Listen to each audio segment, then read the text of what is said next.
वालेकुम स्टूडेंट्स, मैं ये वीडियो दोबारा से अपलोड कर रही हूँ। ग्रेड 10 बायो का है ये कि how does the DNA of chromosome works. ये वीडियो मैंने पहले भी अपलोड की थी, लेकिन इसमें तो टेक्निकल फॉल्ट आया हुआ था कि कुछ वीडियो बीच में स्किप हो चुकी थी। तो स्टूडेंट आज मैं फिर से इसी टॉपिक को दोबारा से एक्सप्लेन करूँगी। तो स्टूडेंट्स यहाँ पे हम यहाँ से शुरू करते हैं। मैंने इसको नोट्स के फॉर्म में बनाया हुआ है। बिफोर इसे कि हम डीएनए को डिस्कस करें तो सबसे पहले मैं क्रोमोसोम का एक ओवरव्यू आपको देना चाहूँगी ताकि आप इसको अच्छे से समझ सकें। तो स्टूडेंट सबसे पहले ये अंडरस्टैंड करना है कि क्रोमोसोम क्या है। In the nucleus of each cell, the DNA molecule is packed into thread-like structure called the chromosome. Student आप जानते हैं कि चाहे ह्यूमन बॉडी हो चाहे एनिमल है, वो जो प्लांट सेल है उसके अंदर बाकायदा सेल वॉल, जैसे प्लांट सेल में सेल वॉल होती है, फिर सेल मेम्ब्रेन, दूसरे जितने भी सेल ऑर्गेनेलीज हैं वो भी होते हैं। तो न्यूक्लियस होता है या तो जैसे एनिमल सेल में सेंट्रली प्रेजेंट होता है या फिर प्लांट सेल में एक साइड पे प्रेजेंट होता है। तो उस न्यूक्लियस को पहले हम ज़रा देखेंगे, फिर उस क्रोमोसोम की तरफ आएंगे, क्रोमोसोम से फिर हम डीएनए की तरफ जाएंगे और फिर जो डीएनए का काम है उसको हम अंडरस्टैंड करेंगे। कुछ चीज़ें आपके अंडरस्टैंडिंग को बेहतर बनाने के लिए हैं और कुछ फिर आपने टॉपिक के साथ साथ उसको याद करना है, फिर उसको आप क्वेश्चन के साथ उसको लिखेंगे। तो यहाँ से मैं थोड़ा डिटेल पहले से शुरू करूँगी कि in the nucleus of each cell the DNA molecule is packed into thread like structure called the chromosomes. Each chromosome is made up of DNA tightly coiled many times around proteins called histones that support its structure. तो student अगर आप देखेंगे तो ये chromosome अगर है, nucleus के अंदर क्रोमोसोम मौजूद होता है और क्रोमोसोम का अगर देखें तो ये जो एक्चुअली डीएनए है जो कि इंतहाई टाइट पैकिंग हुई है और उसके अंदर उसकी पैकिंग को अगर अनलॉक करके देखा जाए तो वो इस तरह से कि उसके अंदर प्रोटीन्स है, इन्होंने इसको गांठ से बांधी हुई है ताकि उसकी जो पैकिंग है डीएनए की वो अच्छे से हो सके और वो एक ही क्रोमोसोम में आ जाए। ह्यूमंस के अंदर 21 pair of chromosomes 23 pairs of chromosome होते हैं, ये टोटल 46 क्रोमोसोम्स होते हैं। तो फिर सोचेंगे कितना डीएनए, जितना जेनेटिक मटेरियल हर क्रोमोसोम में ख़ास किस्म का होता है। तो ये हमारी पूरे बॉडी के फंक्शंस को कंट्रोल कर रहा होता है। तो यहाँ से हम देख रहे हैं क्रोमोसोम्स के सेंट्रल पार्ट को सेंट्रोमियर कहते हैं और इन दो को सिस्टर क्रोमोडाइट्स कहा जाता है।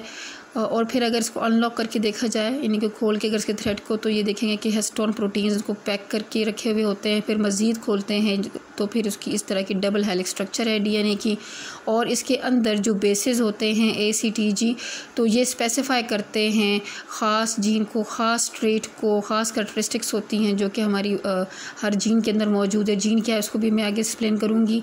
तो फिर वो प्रोटीन उस हिसाब से बनती है जो कि मज़ीद हमारे सेल के अंदर रिक्वायरमेंट है या बॉडी के अंदर रिक्वायरमेंट है, उसको फुलफ़िल किया जाता है। अब हम आते हैं ज़रा डीएनए की तरफ आते हैं। जो ये स्ट्रक्चर है इसको हम डिटेल में देखेंगे डीएनए क्या है। तो DNA is a genetic material in the nucleus of the cell. It gives instructions for the synthesis of specific proteins. Some proteins perform structural roles while others act as enzymes. ठीक है, कुछ proteins ऐसे हैं जो कि किसी ख़ास चीज़ का स्ट्रक्चर बनाने के लिए होती हैं कि सेल के बॉडी पार्ट का, ठीक है। और कुछ प्रोटीन्स जो होती हैं वो एंजाइम्स के तौर पर काम करती हैं जो कि एज अ कैटलिस्ट काम करते हैं, जो भी जितनी भी बायोकेमिकल फंक्शंस है हमारी बॉडी में वो परफॉर्म करने में मदद करते हैं। तो नेक्स्ट है कि DNA makes the characteristics or traits of cells और ऑर्गेनिजम्स. डीएनए है जो कि किसी भी ऑर्गेनिज्म या उस सेल की ख़ास खसूसियात को, जैसे कि आपकी ज़बान की जो सेल्स हैं उसका काम है टेस्ट को चेक करना, ठीक है। इस तरह हमारे बॉडी की डिफरेंट सेल्स जहाँ पे भी बॉडी पे है, स्मूथ टिश्यूज़ हैं, जो भी टिश्यूज़ का ख़ास काम है वो अपना ख़ास काम परफॉर्म करते हैं। अब हमने एक चीज़ को याद रखना है, पॉइंट टू रिमेंबर क्या है कि all types of the ribosomal RNA, messenger RNA, जो ट्रांसफ़र आरएनए है वो कहाँ पे बन रहे हैं, इनसाइड द न्यूक्लियोलस। और न्यूक्लियस के अंदर ही एक डार्क स्पॉट होता है, एक गोला सा होता है, इसके अंदर chromosomes, thread like material chromosomes भी पाए जाते हैं और एक न्यूक्लियोलस भी होता है। तो उस न्यूक्लियोलस का काम यह है कि वहाँ पे जितने भी राइबोसोम्स हैं, मैसेंजर आरएनए है, ट्रांसफर राइबोसोमल आरएनए, तो वो वहाँ पे ही बन रहे होते हैं और फिर उस न्यूक्लियर पोर के थ्रू बाहर आते हैं और फिर अपना फंक्शन करते हैं। It is the dark spot in the nucleus. Next हमारे पास है कि स्टेप्स ऑफ प्रोटीन सिंथेसिस क्या है। स्टूडेंट इसके साथ जो डायग्राम है वो मैं आपको बाद में एक्सप्लेन करूँगी। पहले हम इसको स्टेप्स को जनरली मैंने आप लोगों के लिखे हुए हैं ताकि आपको पता हो कि ट्रांसक्रिप्शन, ट्रांसलेशन, जीन, अलील क्या है और फिर मैं आपको उसकी वीडियो जो है ना इसमें ही एक्सप्लेन करूँगी जो इसके स्टेप्स बताए हुए हैं। During protein synthesis, the sequence of DNA nucleotide decides that what will be the sequence of amino acid. Students, proteins जो है वो अमाइनो एसिड का ही कॉम्बिनेशन होता है, जो प्रोटीन्स पे स्पेसिफिक अमाइनो एसिड आपस में जुड़ते हैं और ख़ास प्रोटीन बनती है। अच्छा, डीएनए न्यूक्लियोटाइड्स क्या है? न्यूक्लियोटाइड, एक न्यूक्लियोटाइड डीएनए किस पे कंप्रोमाइज़ करता है? उसमें बेस होती है, शुगर होती है, फॉस्फेट, और ये मिलकर इसको हम डीएनए न्यूक्लियोटाइड कहते हैं। DNA stands for deoxyribo nucleic acid. अब हम कह रहे हैं कि इसके स्टेप्स कौन कौन से। पहला स्टेप है ट्रांसक्रिप्शन। ट्रांसक्रिप्शन क्या है? The specific sequence of the DNA nucleotide is copied in the form of messenger RNA nucleotides. अब स्टूडेंट्स, होता क्या है कि डीएनए का जो जीन जिसको एक कॉपी बनानी है और वो ख़ास किस्म के प्रोटीन बनाने को कहेगा, तो मैसेंजर आरएनए एक ऐसा, जैसे हम डॉक्टर के पास जाते हैं, वो हमें एक प्रिस्क्रिप्शन लिख के दे देता है कि ये दवाइयाँ आप लोगों ने लेनी है।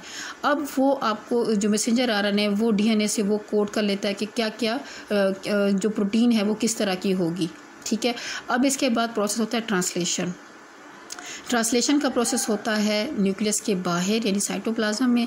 The messenger RNA carries the sequence of its nucleotides to ribosomes. Ribosomes कहाँ पे हैं स्टूडेंट्स? राइबोसोम्स आपके साइटोप्लाज्म के अंदर भी होते हैं, और उसमें जो न्यूक्लियस के साथ एंडोप्लाज्मिक रफ एंडोप्लाज्मिक रेटिकुलम है, क्योंकि जो भी प्रोटीन सिंथेसाइज होती है फिर पहले वो रफ एंडोप्लाज्मिक रेटिकुलम के पास आती है, जहाँ पे वो उसकी सिंथेसिस कंप्लीट होती है, and then further modification Golgi bodies में हो रही होती है। The ribosome reach the sequence and join specific amino acids according to it to form proteins. अब स्टूडेंट, यहाँ पे ट्रांसलेशन में मैसेंजर आरएनए आया, उसने डीएनए से इन्फॉर्मेशन ली कि कौन सी प्रोटीन बनानी है। ठीक है, और उसके बाद ट्रांसलेशन जब होती है तो वो मैसेंजर आरएनए दोबारा आता है राइबोसोम्स के बाहर, यानी न्यूक्लियस के बाहर आया राइबोसोम्स में।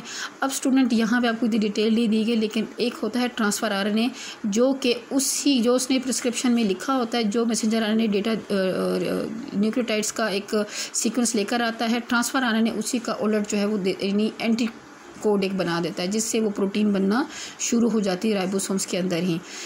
जीन, अब स्टूडेंट जीन क्या है? The part of the DNA, वो डीएनए का वो हिस्सा जो कि वो क्या है? The sequence of nucleotide. जो जीन होता है वो न्यूक्लियोटाइड के खास सीक्वेंस होता है, that contains the instructions for the synthesis of particular protein is known as genes. अब एक अलील लफ्ज़ भी आपके इस्तेमाल हुआ यहाँ पे, तो मैं उसको पहले भी क्लियर कर दूँ। The alternate form of a gene are called alleles, यानी अगर हमारे पास पेयर ऑफ जीन है, हो सकता है कि दोनों अलील्स डोमिनेंट हों। ए हो सकता है कि एक इंसान के पास, एक ह्यूमन है, उसके पास एक डोमिनेंट अलील हो, एक रिसेसिव अलील हो। डोमिनेंट अलील का मतलब होता है कि वो उसके अंदर डोमिनेंट ट्रेट होती है, मतलब एक ट्रेट वो होगी जो ज़ाहिर हो जाएगी, और एक अलील वो होता है जो ज़ाहिर नहीं हो पाता। अब रिसेसिव अलील जो होता है वो ज़ाहरी शक्ल या ज़ाहरी सूरत में फिर नज़र नहीं आता। इस तरह से बी सिंपल बी या उसके अंदर एक रिसेसिव अलील, एक डोमिनेंट अलील भी हो सकता है। तो अब स्टूडेंट मैं एक्सप्लेन करूँगी डायग्राम। अब स्टूडेंट, यहाँ पे जैसे अगर ये एक एनिमल सेल है, ठीक है, और न्यूक्लियस है, न्यूक्लियस के अंदर का क्रोमोसोम थोड़ा बहुत जूम करके दिखाया गया है, और बताया गया कि अगर इस तरह से क्रोमोसोम्स का जो पार्ट यानी जो जीन है उसको कोड उसकी या वो स्पेसिफिक प्रोटीन बनानी है, तो जाहिर है कि वो जीन ही उसको कोड करेगी। ठीक है, तो a part of the DNA जो कि जीन कहते हैं। अब यहाँ पे जो फर्स्ट स्टेप है वो क्या है? ये ट्रांसक्रिप्शन है। यहाँ पे जो 1 के साथ लिखा हुआ है, the sequence of the DNA nucleotide is copied in the form of messenger RNA. ठीक है, मैंने बताया कि आरएनएस जो होते हैं ये ऑलरेडी आपकी न्यूक्लियस में मौजूद होते हैं, और कहाँ पे बनते हैं? ये न्यूक्लियोलस जो कि डार्क स्पॉट है वहाँ पे होते हैं, तो इसलिए यहाँ से इन्फॉर्मेशन कोड करना इसके लिए मुश्किल नहीं है। तो वहाँ से उसने कॉपी ली, मतलब उसने प्रिस्क्रिप्शन ले ली कि भाई कौन कौन से जो है ना सीक्वेंस रखने हैं। उसके बाद वही मैसेंजर आरएनए जो कि ये स्टेप 2 है, ये एक्चुअली क्या है? ये है ट्रांसलेशन। और इसमें क्या हुआ कि मैसेंजर आरएनए न्यूक्लियस के बाहर साइटोप्लाज्म में राइबोसोम वहाँ पे मौजूद है। अब वो ही मैसेंजर आरएनए जा रहा है राइबोसोम्स के सब यूनिट्स के बीच में से गुजरेगा। ठीक है, और फिर यही प्रोटीन फॉर्मेशन शुरू हो जाएगी, रीड आउट होगा।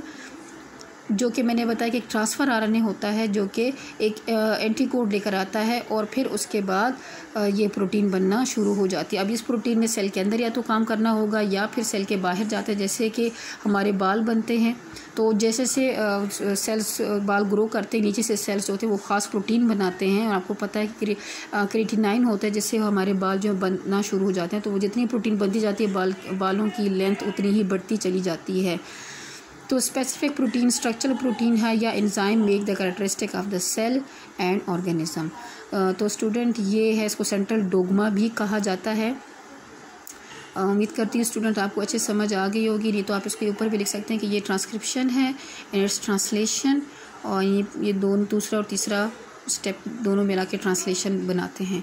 उम्मीद करती हूँ स्टूडेंट्स अब आपको अच्छे समझ आ गई होगी। और स्टूडेंट कोई भी और टॉपिक हो जो मतलब इस बुक का है तो आप बेशक मुझसे पूछो कि आपका पेपर होने वाला है 30 जुलाई को। अभी तक जो आपकी डेट शीट है उस हिसाब से अगर यही होता है, फाइनलाइज हो रही है अभी तक, मतलब इस पर काम होता है। तो कोई भी और टॉपिक है जिसको समझना नहीं समझ आया या समझना ज़रूरी है तो मुझे प्लीज़ इन्फॉर्म कीजिएगा अपने कमेंट सेक्शन में। अपना बहुत ख्याल रखिएगा। अल्लाह हाफ़िज़।